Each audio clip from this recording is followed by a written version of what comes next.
Assalamualaikum warahmatullahi wabarakatuh.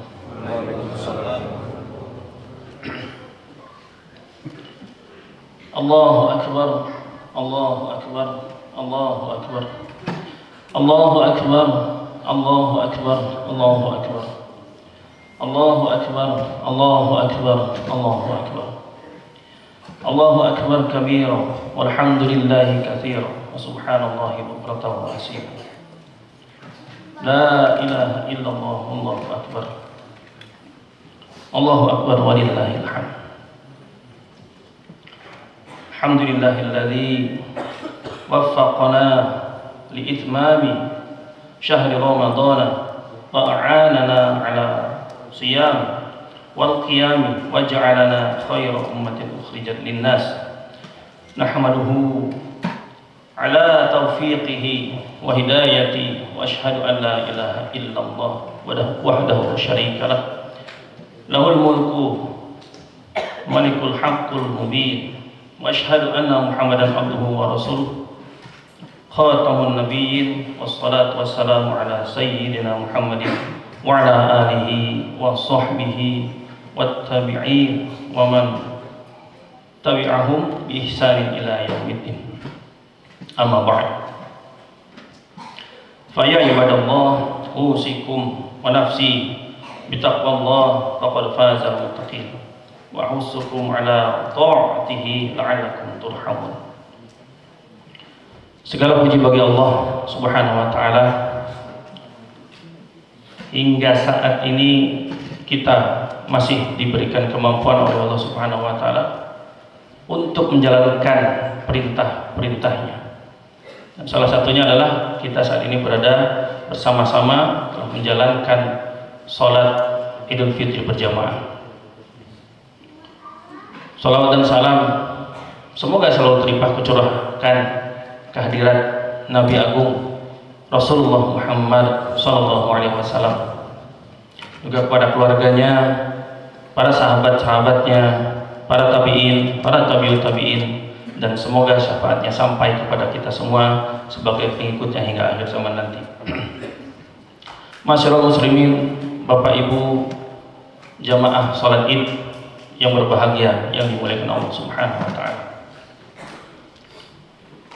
Setelah kita melaksanakan saum di bulan Ramadan genap 30 hari, maka banyak sekali yang akan merindukan suasananya, yang akan merindukan kedisiplinannya, dan yang akan merindukan suasana-suasana lantunan-lantunan Al-Quran yang sering kita dengarkan.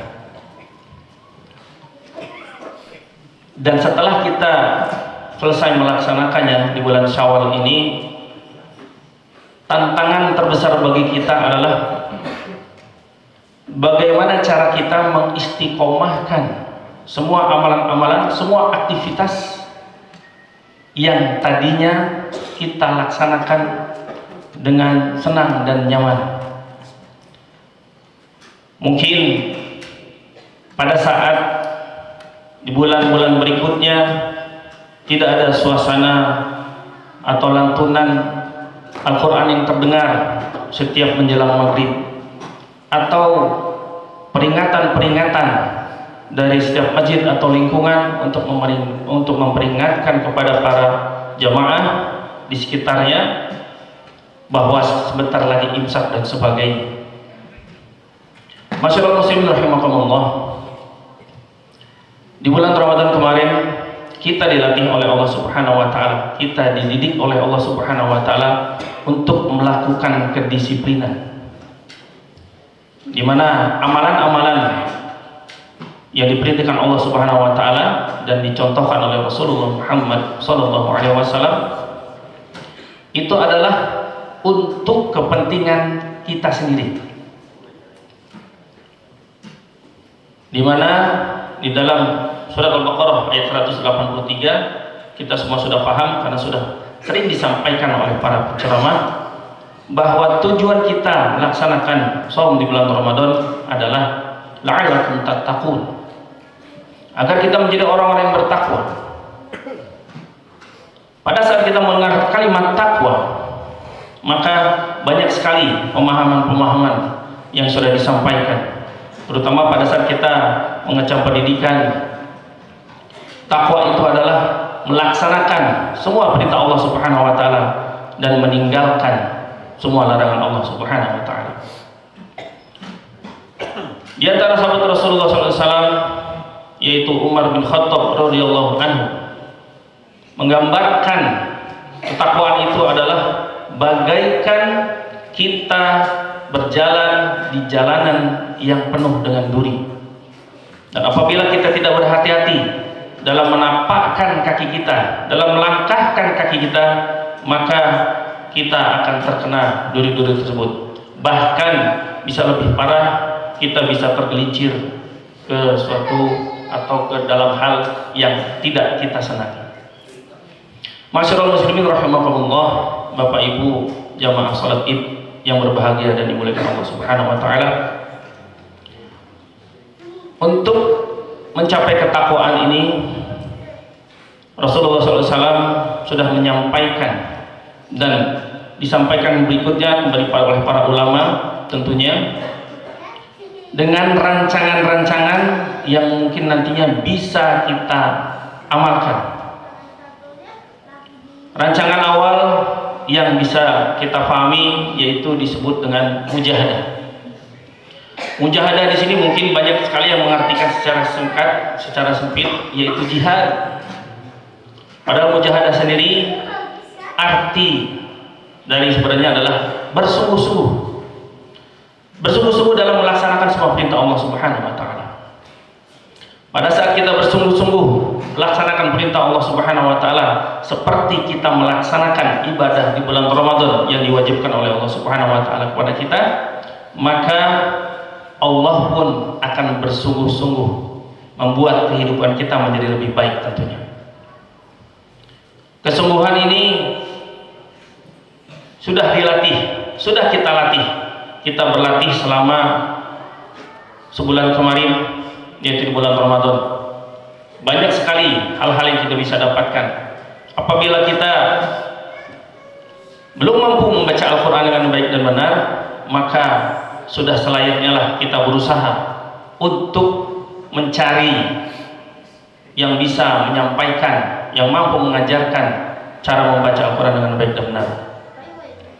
Karena tugas kita sebagai kaum muslimin dan muslimat terhadap Al-Quran, kewajiban kita terhadap Al-Quran adalah yang pertama itu tahsin tilawah, memperbaiki bacaan Al-Quran kita.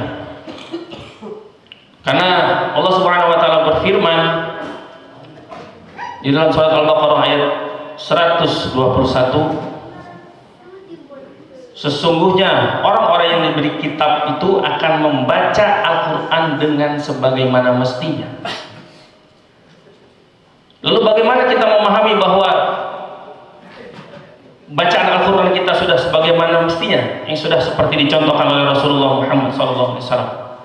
Karena Al-Quran diturunkan oleh Allah Subhanahu wa taala, disampaikan oleh malaikat Jibril alaihissalam kepada Rasulullah SAW, itu dengan cara disampaikan, dibacakan dan didengarkan oleh Rasulullah SAW dengan seksama, kemudian ditirukan. Setelah ditirukan, apabila telah baik dan benar, maka tugas malaikat Jibril pada saat itu selesai. Dan kemudian Rasulullah SAW menyampaikannya kepada para sahabat juga dengan dibacakan. Dan kemudian para sahabat menyampaikannya kepada para tabi'in. Para tabi'in menyampaikannya kepada tabi'ut tabi'in. Dan tabi'ut tabi'in menyampaikannya kepada para ulama-ulama kita sebelum kita tentunya. Dan tentunya itu disebut yang bersanad. Sehingga pada saat kita berusaha untuk membaca Al-Quran dengan contoh yang sebagaimana mestinya, maka kita sudah melaksanakan salah satu perintah Allah Subhanahu wa taala. Kemudian kesungguhan kita, mujahadah kita terhadap pembelajaran Al-Quran yang secara tidak langsung dan secara langsung menjadi tanggung jawab kita semua adalah tahfizul Quran. menghafalkan Al-Quran. Pada saat kita sudah mampu membaca dengan baik dan benar, maka tugas kita yang kedua adalah menghafalkan Al-Quran. Allah Subhanahu wa Ta'ala berfirman, Inna nahnu nazzalna dzikra wa inna lahu lahafizun. Sesungguhnya kamilah yang menurunkan Al-Quran dan kami jugalah yang akan menjaganya. Di sini Allah Subhanahu wa Ta'ala menggunakan kata kami. Apakah Allah Subhanahu wa Ta'ala sendiri tidak mampu? Tentu mampu. Tetapi pada saat menyampaikan firman tersebut, apabila kita tadabburi dengan baik, sesungguhnya Allah memberikan peluang bagi kita semua untuk menjadi keluarganya Allah Subhanahu wa Ta'ala. Karena Rasulullah SAW pernah bersabda pada saat berkumpul dengan para sahabat, Inna lillah ahlina minan nas, kata Rasulullah. Sesungguhnya Allah Subhanahu wa Ta'ala mempunyai keluarga di kalangan manusia. Pada saat itu para sahabat bertanya, "Man hum ya Rasulullah?" Siapakah mereka ya Rasulullah? Hum khassatuhu, hum ahlul Qur'an wa khassatuhu. Mereka adalah ahlul Qur'an dan orang-orang yang terpilih. Dan para ulama sepakat, yang disebut ahlul Quran itu tidak hanya orang-orang yang sudah paham Al-Quran, tidak hanya orang-orang yang sudah hafal Al-Quran, tidak hanya orang-orang yang sudah mendalami Al-Quran. Yang disebut ahlul Quran itu adalah orang-orang yang selalu membersamai Al-Quran, orang-orang yang selalu berusaha untuk membacakan Al-Quran baik dengan lafaznya ataupun di dalam hatinya, setiap saat, setiap waktu.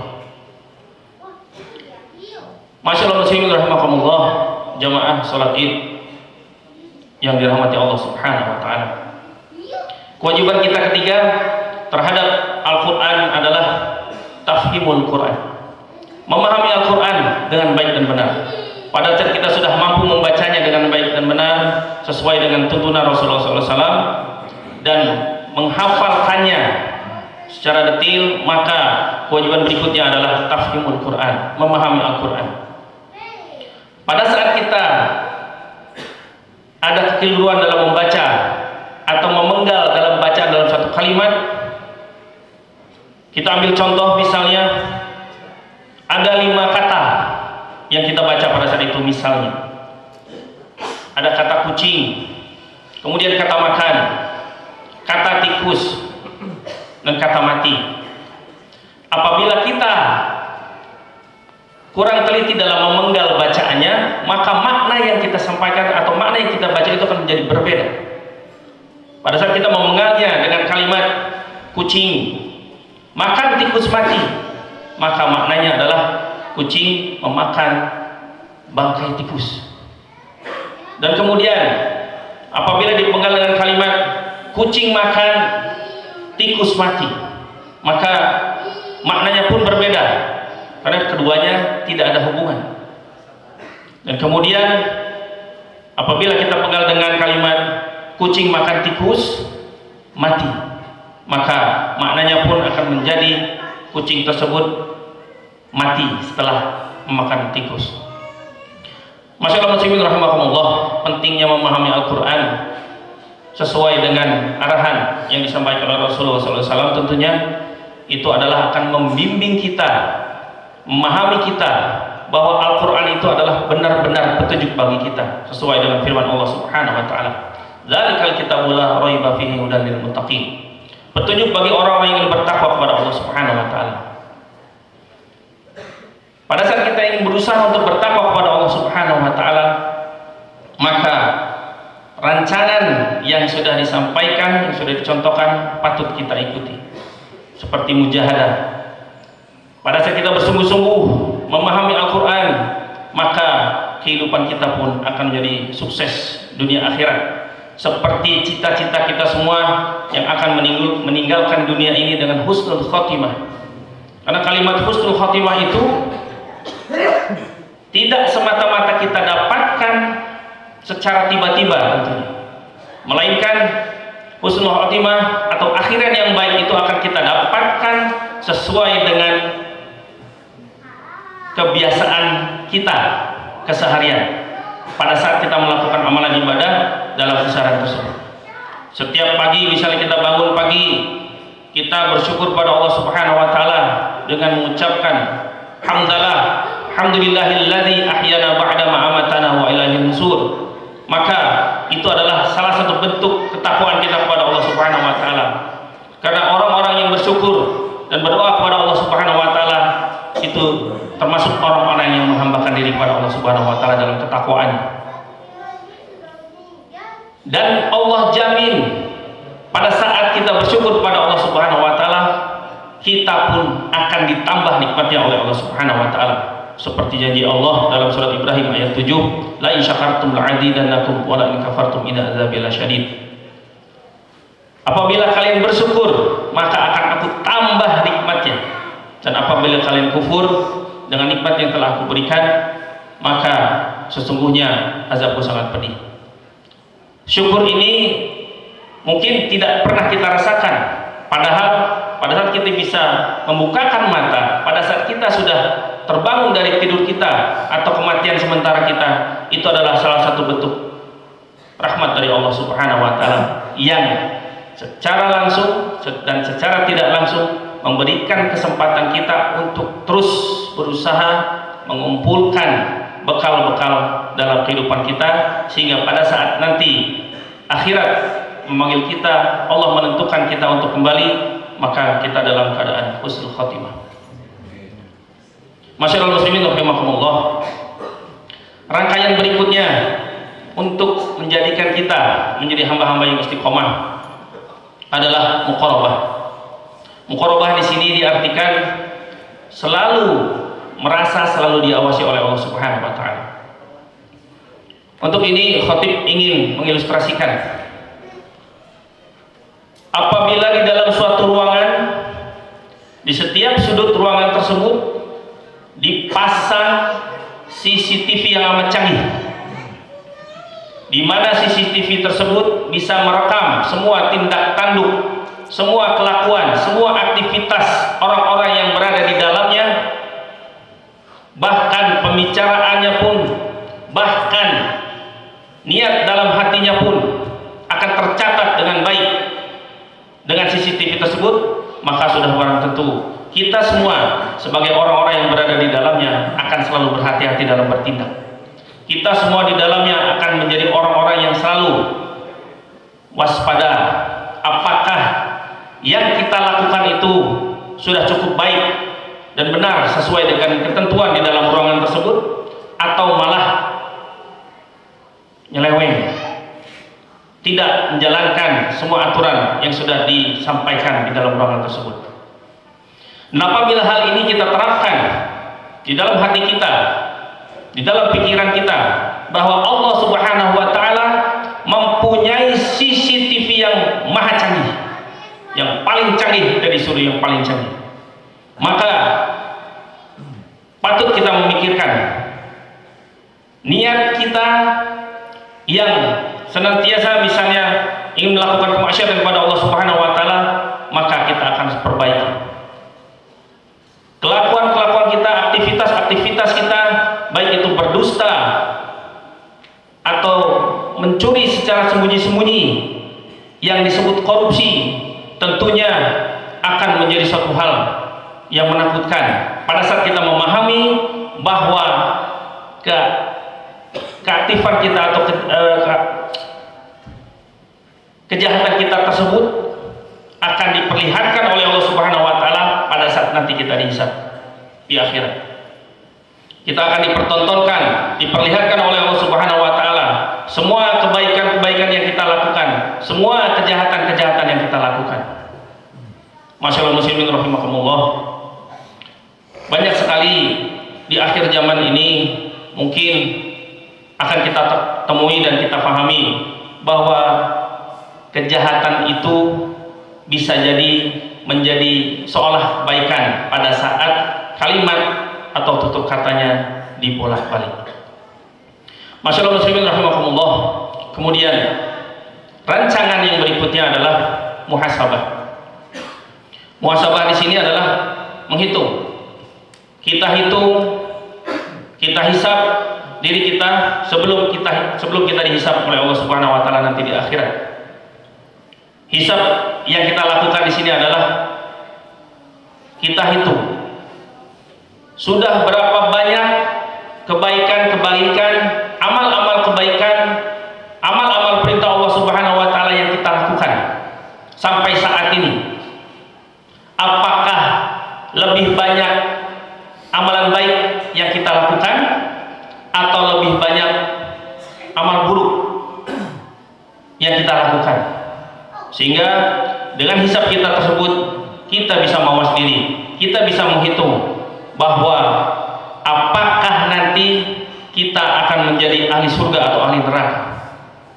Tentunya kita pun tidak bisa menghitung secara detail, bahkan pengadilan yang sebaik-baiknya dan seadil-adilnya nanti adalah di surganya, di akhirat nanti.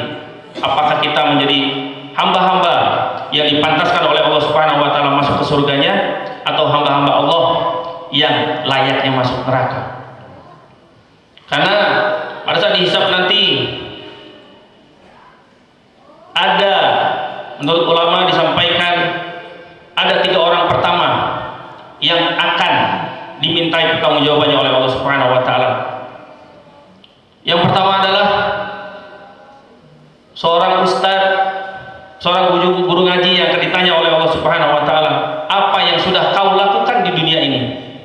Dan pada saat itu dijawab, disebutkan, saya sudah menyampaikan keislaman, saya sudah mengajarkan kebenaran, dan saya sudah mensyiarkan ke Al-Qur'anan. Tetapi Allah Subhanahu wa taala pada saat itu mengucapkan, kadzabta, dusta kau. Engkau melakukan demikian karena engkau pengen disebut lebih pintar dari orang lain. Engkau melakukan demikian karena engkau ingin disebut sebagai orang yang lebih tahu. Dan kemudian Allah Subhanahu wa taala memerintahkan malaikat untuk melemparkannya ke dalam neraka. Nauzubillah min dzalik. Dan kemudian orang kedua adalah orang-orang yang dermawan. Pada saat ditanya, apa yang kau lakukan di dunia?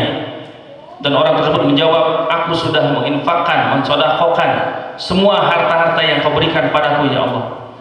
Aku sudah menyampaikan semua amanah-amanah yang kau berikan untuk disampaikan kepada mereka-mereka yang membutuhkan. Kemudian Allah Subhanahu wa taala menjawab, kadzabta, dusta engkau melakukan demikian karena engkau pengen disebut sebagai orang yang dermawan. Engkau melakukan hal itu karena ingin disebut orang yang paling mampu. Dan disebutkan kemudian Allah Subhanahu wa taala memerintahkan pada malaikatnya untuk melemparkannya ke dalam neraka. Dan satu orang lagi yang diadili oleh Allah Subhanahu wa taala pada saat itu adalah orang-orang yang mujahid, orang-orang yang disebut perjuang. Pada saat ditanya oleh Allah Subhanahu wa taala, apa yang telah kau lakukan di dalam kehidupanmu? Mereka menjawab, aku sudah berjuang di jalan-Mu ya Allah, aku sudah memperjuangkan agama-Mu ya Allah. Tetapi Allah menjawab, kadzabta, dusta, karena yang kau lakukan itu adalah dengan tujuan karena engkau ingin disebut sebagai orang yang paling berani. Karena engkau melakukan itu ingin disebut sebagai orang yang berjasa, dan kau melakukannya karena kau pengen disebut sebagai pahlawan. Nauzubillah min dzalik. Masyaallah muslimin rahimakumullah. Jadi kita bisa menghitung apakah yang sudah kita lakukan, karena dalam rangkai uraian tadi itu adalah salah satu bentuk bahwa semua amalan-amalan kita lakukan di dunia ini adalah bagaimana dengan niatan kita pada saat melakukannya. Innamal a'malu binniyat. Pada saat kita melaksanakan amalan infak, sedekah, berbagi pada yang membutuhkan, tetapi niatan kita tidak karena Allah, maka hati-hati, kita pun akan menjadi ahli neraka. Pada saat kita menyampaikan keagamaan, menyampaikan kebenaran, menyampaikan syiar Al-Qur'anan yang kita niatkan tidak dengan karena Allah Subhanahu wa taala, maka itu pun akan menjadi bumerang bagi kita, nantinya kita akan menjadi orang-orang penghuni neraka. Masyaallah muslimin rahimakumullah, sebagai bentuk usaha kita untuk menjadi orang-orang yang istiqomah, Allah Subhanahu wa taala berfirman di dalam Al-Qur'an di surat Hud ayat 112. A'udzu billahi minasyaitonir rajim. Fastaqim kama umirta wa man taba ma'aka wa la tatghaw innahu bima ta'maluna basir. Allah Subhanahu wa taala berfirman, fastaqim, tetaplah engkau Muhammad dalam jalan yang sudah ditentukan. Kalau secara sekilas kalimat ini mungkin seolah hanya ditujukan kepada Rasulullah Muhammad SAW. Padahal kita tahu Rasulullah SAW sudah dimaksud oleh Allah Subhanahu wa taala untuk tidak melakukan kesalahan, dan Rasulullah selalu dibimbing oleh Allah Subhanahu wa taala dalam menjalankan tugasnya melalui malaikat setianya, malaikat Jibril alaihissalam. Tentu apabila kita tadabburi, maka perintah fastaqim atau istiqomah ini adalah untuk kita semua, yang disebut oleh para ulama di dalam Al-Quran bahwa kita adalah orang-orang yang dalam keimanannya itu disebut yazid wa yanqus, yang kadang-kadang naik dan kadang-kadang turun. Pada saat kita mempunyai banyak harta dan kemapanan, maka kita mungkin akan senang, gembira dan sebagainya. Tapi pada saat kita tidak memiliki suatu hal yang bisa kita banggakan atau kita gunakan untuk lebaran misalnya, maka kita pun akan kurang bersyukur pada Allah Subhanahu wa taala, dan pada saat itu keimanan kita menjadi turun. Untuk itu, masyaallah muslimin rahimakumullah, disebutkan bagaimana cara kita istiqomah adalah kama umirta. Kita harus selalu melaksanakan semua perintah Allah Subhanahu wa taala. Dengan bersungguh-sungguh kita melaksanakan perintahnya, dan dengan hanya berharap rahmat dan ridho dari Allah Subhanahu wa taala. Kemudian Allah Subhanahu wa taala melanjutkan kalimatnya dalam ayat tersebut, wa man taba. Wa man taba di sini adalah dan bertaubatlah. Kenapa disampaikan demikian? Karena kita disebut sebagai makhluk yang keimanannya kadang naik dan kadang turun, dan kita dicontohkan oleh Rasulullah SAW beristighfar, mohon ampun kepada Allah Subhanahu wa taala lebih dari 100 kali dalam satu hari. Rasulullah SAW yang sudah dijamin surganya oleh Allah Subhanahu wa taala, Rasulullah SAW yang sudah dijamin tempat tinggal akhirnya oleh Allah Subhanahu wa taala, masih melafalkan istighfar, masih bermohon ampun kepada Allah Subhanahu wa taala lebih dari 100 kali dalam satu hari. Lantas siapakah kita yang dengan sombongnya, dengan bangganya bahwa kita sudah melakukan puasa 1 bulan penuh di bulan Ramadan, kita sudah melaksanakan infak dan sedekah miliaran rupiah, kita sudah melaksanakan sholat berjamaah setiap waktunya, lantas kita merasa cukup dengan modal demikian untuk menjadi diakui hamba Allah Subhanahu wa taala? Tentu kita patut meniru, mengikuti Rasulullah SAW sebagai qudwah kita, sebagai contoh kita, sebagai suri tauladan kita. Kita lafalkan istighfar setiap dalam kehidupan kita yang bisa kita lakukan, sambil duduk, sambil berdiri, bahkan sambil berjalan. Masyaallah muslimin rahimakumullah. Kemudian kalimat berikutnya adalah Allah memberi petunjuk kepada kita untuk selalu bersama orang-orang soleh yang lain. Pada saat kita bersama orang-orang soleh yang lain, maka kita pun akan minimal terjamin pada saat itu untuk menjadi orang-orang yang istiqomah. Dan kemudian kalimat berikutnya adalah wala tatghaw, disebutkan dan tidak berlebihan. Rasulullah SAW pada saat menemui Aisyah radhiyallahu anha, pada saat itu Aisyah radhiyallahu anha menyampaikan kepada Rasulullah SAW, ya Rasulullah, ini adalah si fulanah yang ibadahnya begini dan ibadahnya begitu, dalam artian banyak sekali ibadah yang dilakukan. Kemudian Rasulullah SAW bersabda, mah alaikum, janganlah demikian, laksanakanlah ibadah sekemampuanmu, laksanakanlah ibadah yang bisa kau lakukan. Allah Subhanahu wa taala sesungguhnya lebih menyukai lebih mencintai hamba-hambanya yang melaksanakan amalan-amalan secara terus-menerus, secara kontinu, walaupun amalan tersebut dinilai kecil di mata kebanyakan orang lain. Masyaallah muslimin rahimakumullah, semoga Allah Subhanahu wa taala menerima semua amalan-amalan ibadah kita di bulan Ramadan kemarin, dan amalan-amalan ibadah kita yang akan kita laksanakan setelahnya, besok hari dan sampai hari nanti.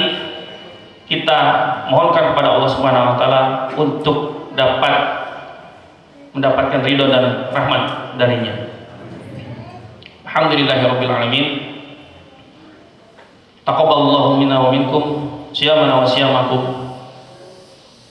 Taqabbal ya karim. Alhamdulillahirabbil alamin. Allahumma inna nas'aluka salamatan fid din wa ziyadatan fil ilmi wal barakatan fi rizqina wa tawbatan qabla al-maut wa rahmatan 'inda al-maut wa maghfiratan ba'da al-maut. Allahumma hawwin 'alaina fi sakaratil maut wa najati minan nari wal 'afwa 'inda al-hisab. Allahumma fil muslimina wal muslimat wal mu'minina wal mu'minat al-ahya'i minhum wal amwat bi rahmatika ya arhamar rahimin. Allahumma 'inna ala dzikrika wa syukrika wa husni ibadatik. Allahumma arinal haqqa haqqan warzuqna ittiba'ah wa arinal batila batilan warzuqna ijtinabah.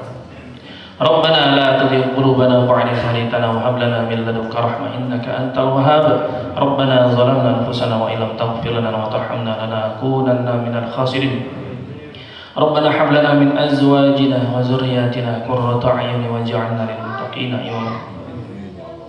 ربنا لا تؤاخذنا إن نسينا أو أخطأنا ربنا ولا تحمل علينا إصرا كما حملته على الذين من قبلنا ربنا ولا تحملنا ما لا طاقة لنا به واعف عنا واغفر لنا وارحمنا أنت مولانا فانصرنا على القوم الكافرين ربنا آتنا في الدنيا حسنة وفي الآخرة حسنة وقنا عذاب النار سبحان ربك رب العزة عما يصفون والسلام على المرسلين والحمد لله رب العالمين.